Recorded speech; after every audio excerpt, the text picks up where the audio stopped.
துதிப்போர்க்கு வல்வினை போம் துன்பம் போம், நெஞ்சில் பதிப்போர்க்கு செல்வம் பலித்து கதித்தோங்கும், நிஷ்டையும் கைகூடும் நீ மலரருள் கந்த சஷ்டி கவசந்தனை, அமரரிடர் தீர அமரம் புரிந்த குமரனடி நெஞ்சே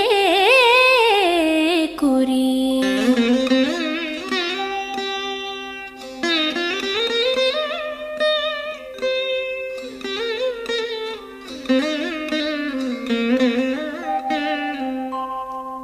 சஷ்டியை நோக்க சரவண பவனார் சிஷ்டரு குதவும் செங்கதிர்வேலோர் பாதம் 2